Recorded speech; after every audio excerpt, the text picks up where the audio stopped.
साहित्यिकी में एक बार पुनः आप सभी का स्वागत है। आज के इस अंक में हम पढ़ेंगे भवानी प्रसाद मिश्र जी द्वारा रचित उनकी एक कविता गीत फरोश। गीत फरोश महज एक कविता ही नहीं बल्कि कवि के मन में उपजे अपराध बोध की सहज स्वीकारोक्ति है। सबसे पहले इस कविता के शीर्षक को देखते हैं। गीत फरोश। फरोश का अर्थ है बेचने वाला, अर्थात गीत बेचने वाला। मिश्र जी ने इस कविता का शीर्षक में गीत फरोश ही क्यों लिखा, यह भी एक सोचने का विषय है। गीत विक्रेता भी लिख सकते थे, गीत बेचने वाला लिख सकते थे, लेकिन उन्होंने फरोश शब्द का प्रयोग किया है। फरोश शब्द को इसके पहले बहुत अधिक उपयोग में नहीं देखा जाता है, या बोलचाल की भाषा में नहीं देखा जाता है, या साहित्य में भी इसका कोई बहुत अधिक उपयोग इस शब्द का नहीं है। हाँ, उस देशभक्ति का वो गीत सरफरोशी की तमन्ना अब हमारे दिल में है, या दूसरे अर्थों में कहीं जिस्म फरोशी की बात भी होती है। तो इन दो जगहों के अतिरिक्त कहीं तीसरे जगह बहुत अधिक इसकी चर्चा नहीं मिलती है। कहीं ना कहीं शब्द का अर्थ यह निकल के आता है कि जब कोई व्यक्ति नैतिक, सामाजिक, पारिवारिक या राष्ट्रीय कर्तव्यों का निर्वहन करने के लिए सामाजिक दायरे या मर्यादा को तोड़ करके उससे बाहर निकलता है, उससे ऊपर कुछ करने की जो प्रक्रिया है, अर्थात जो सही नहीं है उसके अतिरिक्त कुछ करने की मजबूरी है, और वो मजबूरी में किया गया जो सौदा है वो फरोश है, वही फरोश है। मिश्र जी ने जो गीत लिखा है और जो उसका शीर्षक दिया है, वो गीत, उस शीर्षक की सार्थकता भी उनके उस गीत में झलकती है। शुरू के ही जो पंक्तियां हैं, जो शुरुआत की पंक्तियां हैं, जी हाँ हुजूर मैं गीत बेचता हूँ, मैं तरह तरह के गीत बेचता हूँ, मैं किस्म किस्म के गीत बेचता हूँ। इन पंक्तियों में ही ऐसा दिख रहा है जैसे कवि के ऊपर, अर्थात वो जो गीत विक्रेता है, कवि जो गीत फरोश है, उसके ऊपर एक प्रकार का नैतिक दबाव है, या वो खुद के अंदर महसूस कर रहा है कि लोग इस तरह की बातें बोल रहे हैं, और उसमें से उस बंधन को तोड़ते हुए वो बाहर निकल करके, जैसे घर में बंद हो और बाहर इस तरह के ताने की बौछारें चल रही हो, और वो दरवाजा खोल के बाहर निकलता है और वो स्वीकार करता है कि हाँ मैं गीत बेचता हूँ। ये अपने आप की ये स्थिति है। ये स्थिति उपजी क्यों है, किन परिस्थितियों में कविता लिखी गई है, इसके पीछे की जो कथा है वो कुछ इस प्रकार है कि जब इनकी बहन की शादी करनी थी तो इन्हें पैसे की जरूरत थी, और उसके लिए इन्होंने कलकत्ता में बन रही एक फिल्म के लिए अपना अनुबंध किया, उन गीत लिखने के लिए, और उसके लिए इन्होंने पैसे लिए। तो उनके मन में, अर्थात मिश्र जी के मन में, जो एक गांधीवादी कवि हैं, जिन्हें कविता के क्षेत्र में भवानी भाई के नाम से जाना जाता था, या कविता का गांधी भी कहा जाता है, इस उपनाम से भी ये जाने जाते थे। सादगी और प्रकृति प्रेम से रची बसी, देश प्रेम से रची बसी कविताएं लिखने के लिए जाने जाते थे। जब इन्हें कहीं ना कहीं किसी के निर्देशन में, किसी के बंधन में गीत लिखने पड़े होंगे, तो जो मजबूरी की टीस इनके मन में जगी, वो टीस ही इस कविता में निकल करके आई है। वो टीस इनके मन में रह गई है कि मुझे दबाव में कविता लिखना पड़ा, मुझे पैसे के लिए गीत लिखना पड़ा। ये टीस इनके मन में जो झलक रही थी वो इस कविता में दिख रही है। और इन्हें ऐसा नहीं है कि कवि कंधे पे लेकर के पुस्तकें बेच रहा है या गीत बेच रहा है, ऐसा नहीं है। ये मन का भाव है, और ये समाज पर व्यंग भी है किताब के द्वारा कि किस तरह से इस भौतिकवादी समाज में अब कवि भी बिकने लगे हैं, या कवियों के गीत भी बिकने लगे हैं। उन्हीं परिस्थितियों को, उन्हीं स्थितियों को अपने कविता के माध्यम से बताते हुए, समाज पर व्यंग करते हुए इस कविता को लिखते हैं कि जी हाँ हुजूर मैं गीत बेचता हूँ, मैं तरह तरह के गीत बेचता हूँ, मैं किस्म किस्म के गीत बेचता हूँ। जी माल देखिए दाम बताऊंगा, बेकाम नहीं है काम बताऊंगा।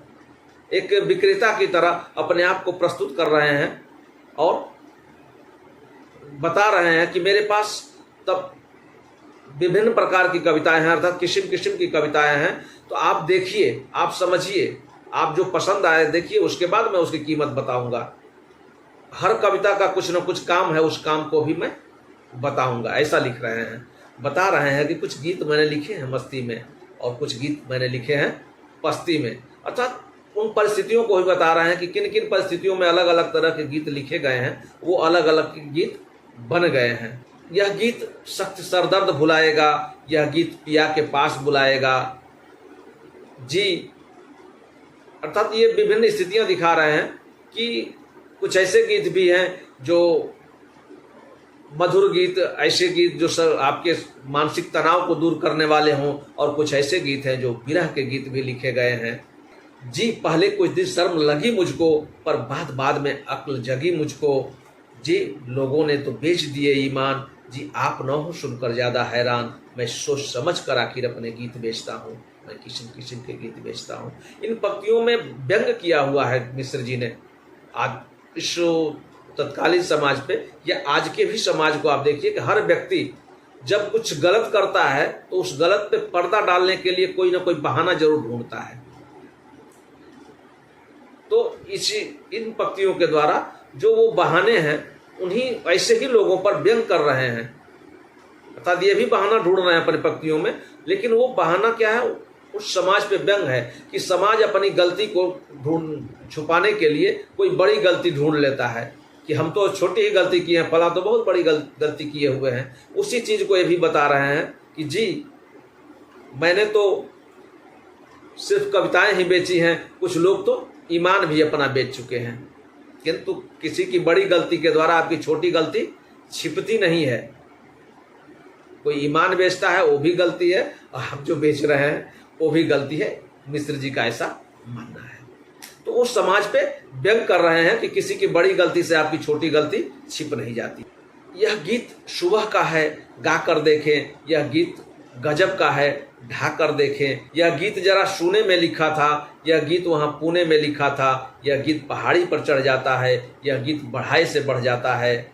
यह गीत भूख और प्यास भगाता है जी, यह मसान में भूख जगाता है। अपनी कविता के माध्यम से लिख रहे हैं कि ये अलग अलग समय के लिए अलग अलग कविताएं लिखी गई हैं, अर्थात अलग अलग गीत लिखे गए हैं। अपने गीतों के बारे में वो बता रहे हैं। अर्थात कोई उत्साह को बढ़ाने वाला गीत है, कोई बहादुरी का गीत है, कोई सुनसान अर्थात एकाकीपन का गीत है, कोई ऐसा गीत है जिसे सुन करके भूख प्यासी न लगे, कोई ऐसी गीत है जिसे रह करके एकांत में भी या शमशान में भी भूख पैदा हो जाए।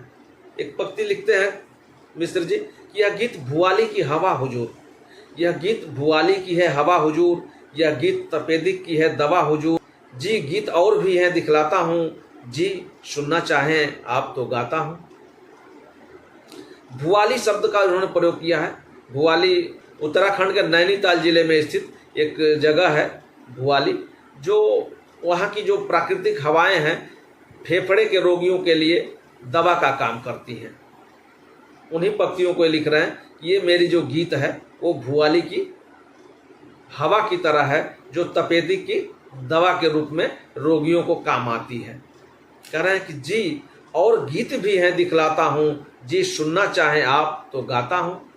और कभी अपने आप को उस विक्रेता की तरह प्रस्तुत करता है कि जैसे विक्रेता सोचता है कि किसी न किसी स्थिति में यह अपना माल मुझे बेचना ही है, तो कभी भी इस परिस्थिति के लिए तैयार है कि हर परिस्थिति में मुझे अपना गीत बेचना है। तो जो गीत जिन्हें विभिन्न प्रकार के गीत चाहिए वो गीत भी हैं। यदि कोई सुनना चाहेगा तो मैं गा के सुनाने के लिए भी तैयार हूँ। इन परिस्थितियों को भी दिखा रहे हैं कविता के माध्यम से जी।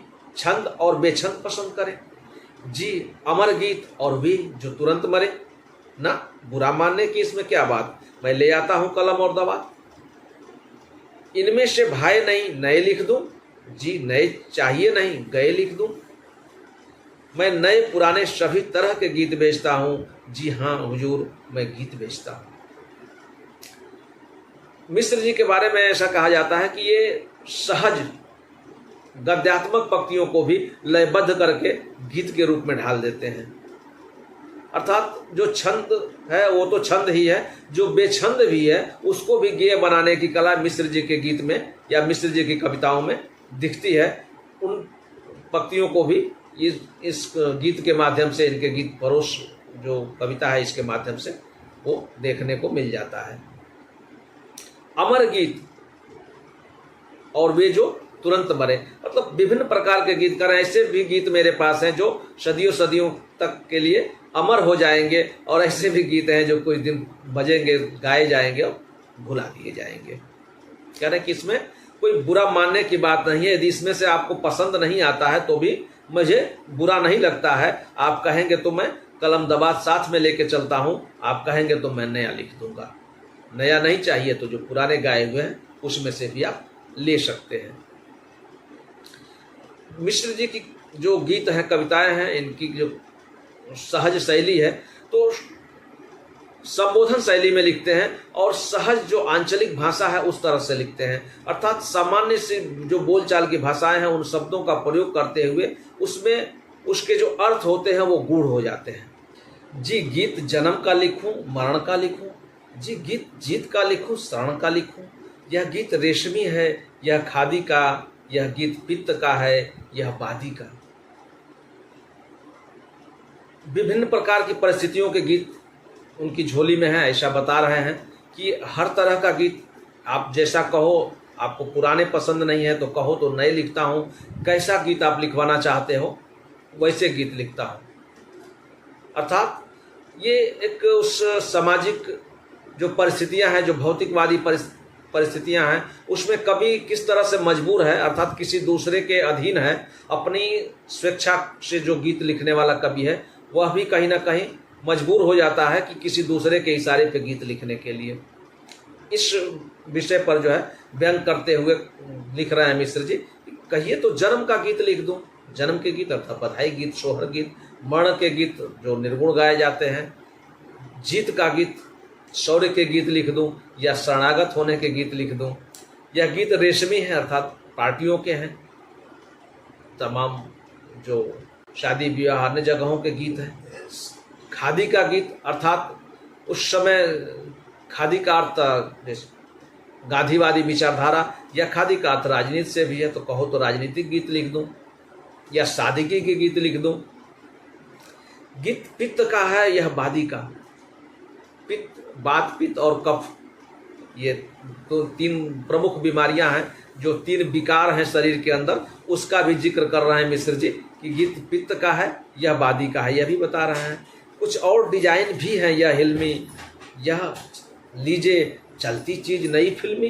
करें कि यदि ये सब नहीं पसंद है आपको तो और भी कुछ डिजाइन हमारे पास हैं, कुछ फिल्मी जो आजकल चल रहा है। करें कि आजकल जो फिल्मों में चल रहा है वो अभी कहिए तो लिख दूं।